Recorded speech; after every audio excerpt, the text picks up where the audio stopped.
The row of soldiers stood still. No one spoke. No one moved. And yet, there she was. A small girl in a striped dress, standing between uniforms that didn't match her size or her age. Her hands were cupped over her ears, her head bowed low. Who was she?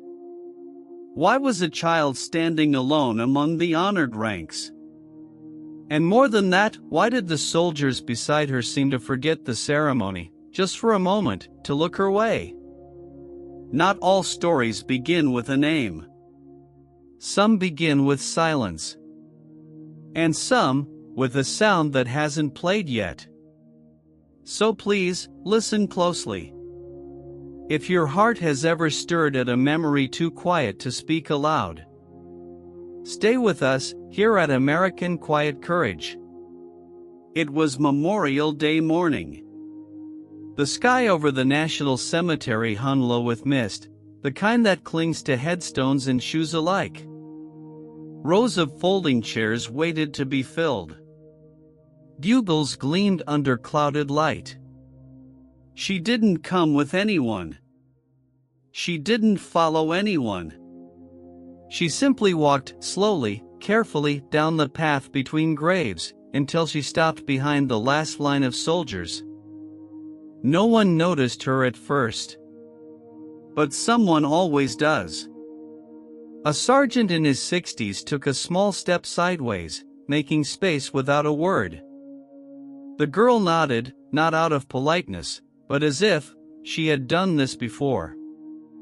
Still holding her ears gently, she stared at the empty space before her. Waiting. As if she knew the sound was coming. And it wasn't just music. It was memory. Wrapped in notes only she seemed to understand. The girl in the striped dress didn't fidget.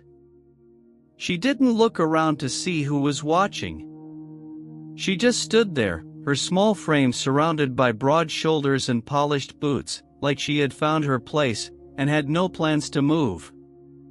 One of the younger soldiers, early 20s, fresh-faced, trying not to stare, glanced down and then quickly back up, unsure what to do with the quiet presence beside him. He shifted slightly, then stood straighter, as if her stillness reminded him why he was there in the first place. No one told her where to go. No one asked her to stand. But she did. Like the space was waiting for her. Like someone had saved it. Her dress, red and white stripes, with a faded blue sash, moved gently in the breeze.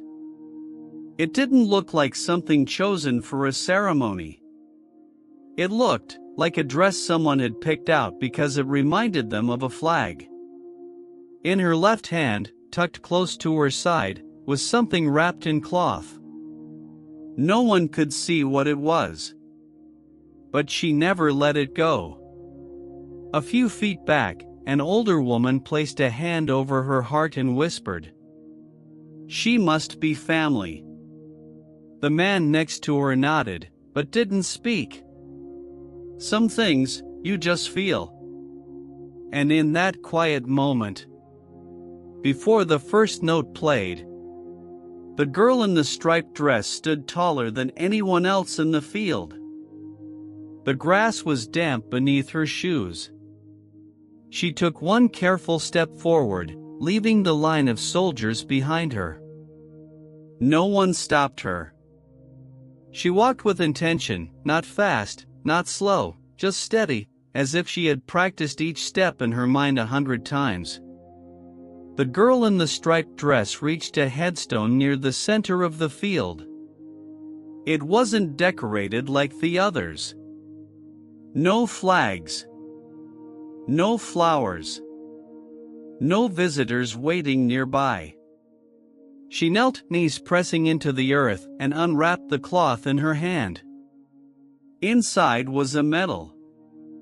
Bronze. Tarnished at the edges, but cradled with care. She laid it gently at the base of the stone. Not on top. Not for show. Just close enough to be remembered. Then, almost too quiet to hear, she leaned in and whispered a name. No one around her knew what it meant. But they heard it.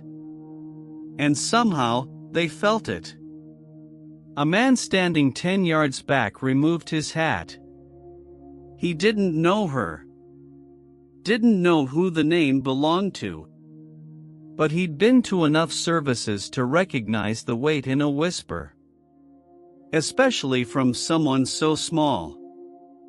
And for a moment, on a day full of speeches and ceremony, it was the quiet that held the most meaning.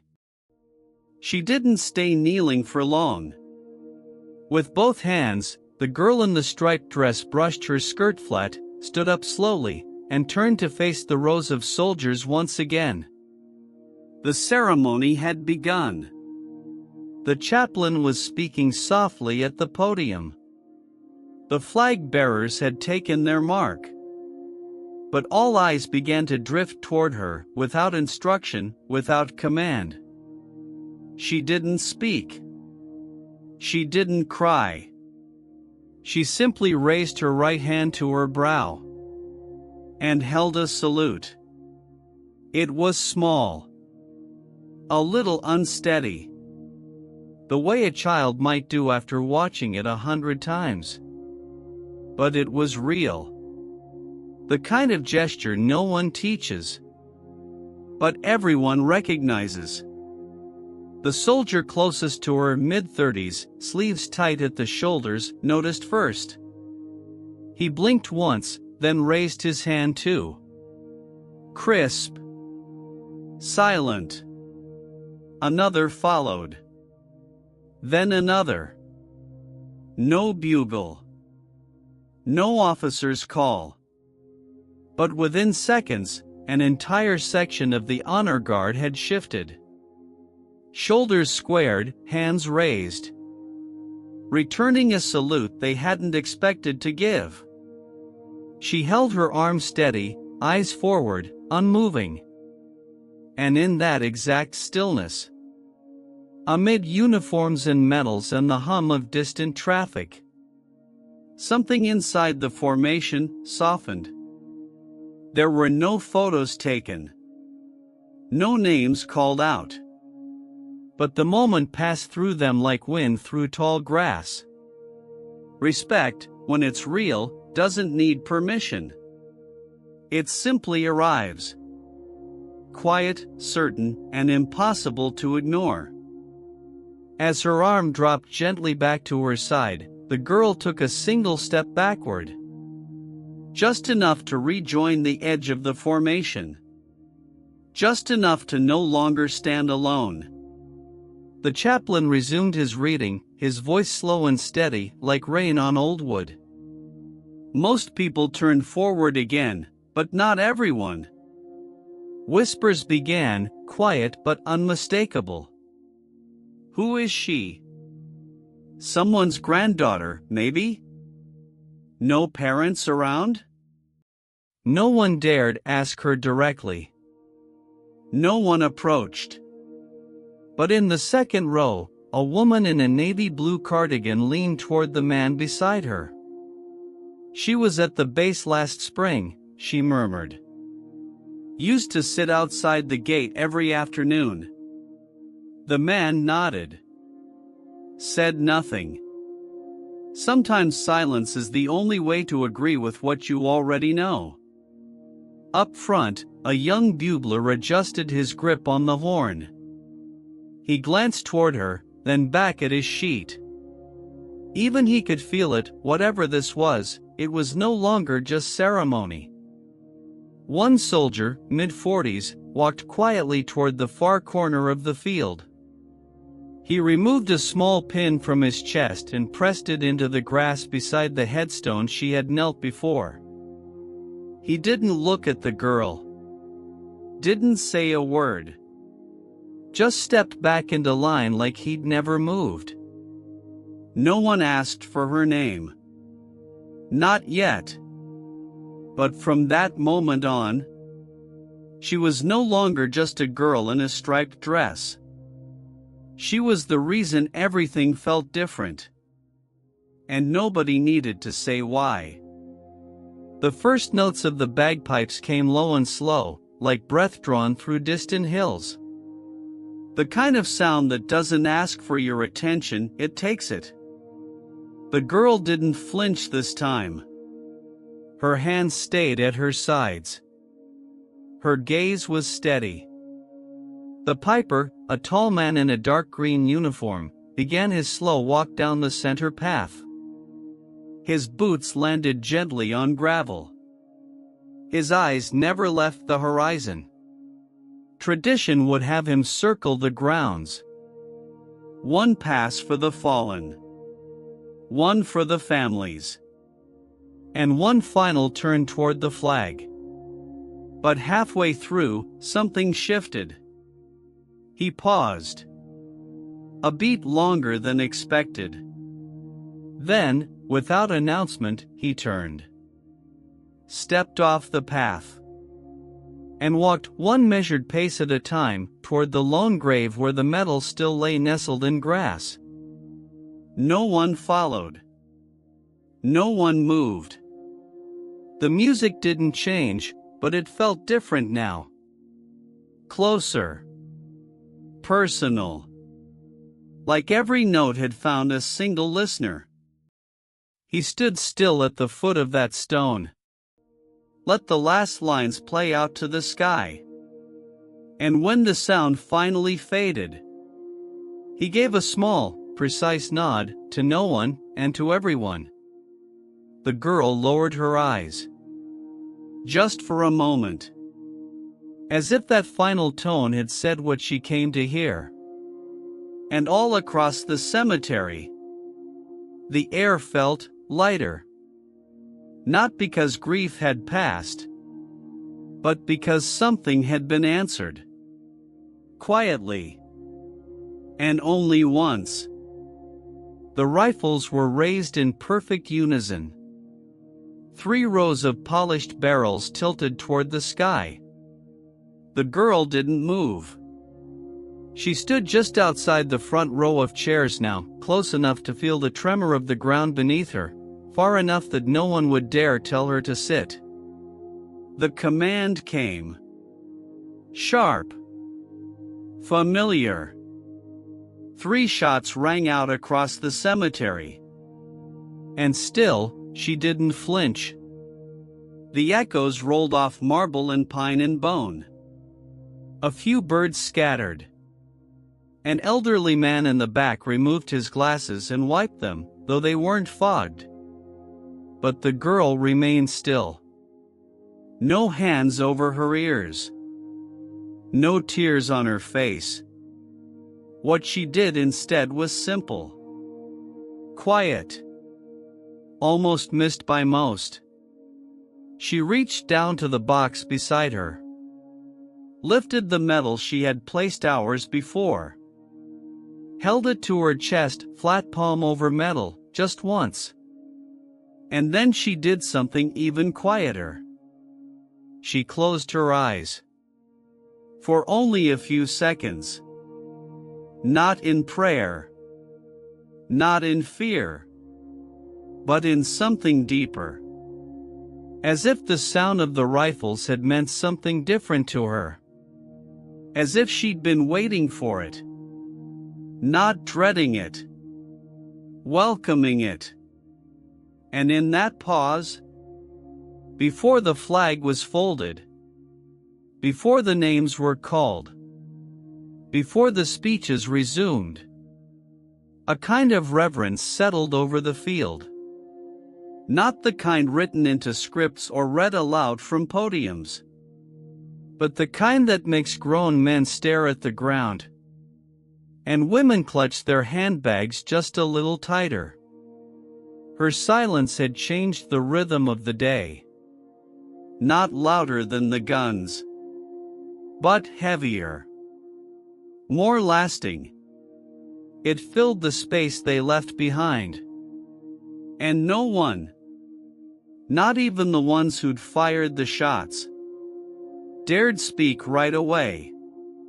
Because in that moment, they all understood something they hadn't expected to. She wasn't just remembering. She was carrying something. And whatever it was, it wasn't hers alone. The chairs were being folded now. Families gathered their things, spoke in hushed tones, took slow steps back to the parking lot. The girl hadn't moved. She stood beside the headstone where she'd placed the medal, hands now resting gently in front of her, like someone taught her that stillness meant respect. One by one, the soldiers walked past. Not marching. Just walking. Some nodded. Some offered the smallest of salutes. One, a woman in her 50s, paused beside the girl for a second, opened her mouth as if to say something, then simply touched her shoulder, and kept walking. The girl looked down at the ground. Not sad. Just quiet. At the edge of the field, where the shade from an old oak stretched long across the grass, a maintenance worker knelt near a wooden post. He was planting a small sign. New. Hand-painted. Something unofficial, but cared for. It read, "This space is kept in honor of Staff Sergeant Daniel Cole. Visited faithfully by his daughter, Memorial Day, every year." It was the first time anyone at the ceremony had seen the name. And suddenly, it all made sense. The girl. The dress. The medal. The silence. Daniel Cole. Someone they hadn't known. But now, someone they'd never forget. The chaplain noticed the sign. He walked over slowly, eyes fixed on the lettering. Then he turned, looked back toward the girl. She gave a small nod. And then, without drama, without any farewell, she turned and walked away.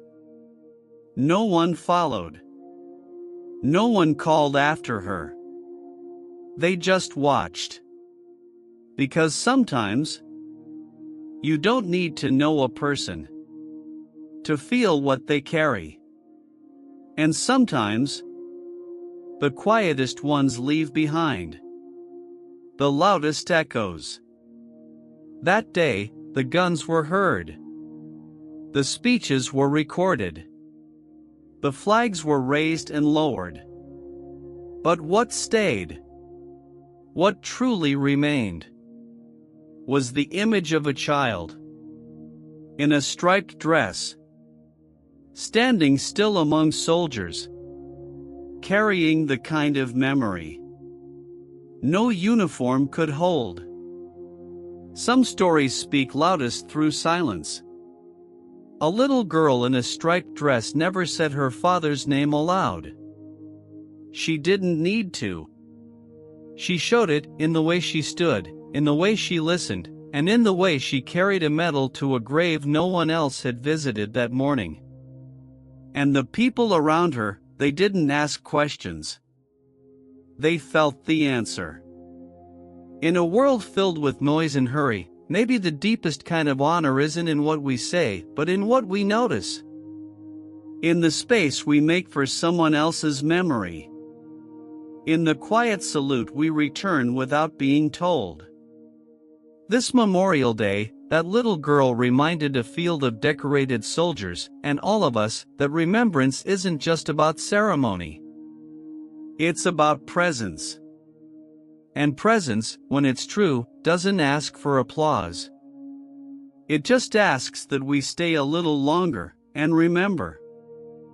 Have you ever witnessed a quiet act of courage like this? If this story moved you even just a little, please consider liking the video, sharing it with someone who understands, and subscribing to American Quiet Courage, where we tell the stories that don't shout, but stay with you.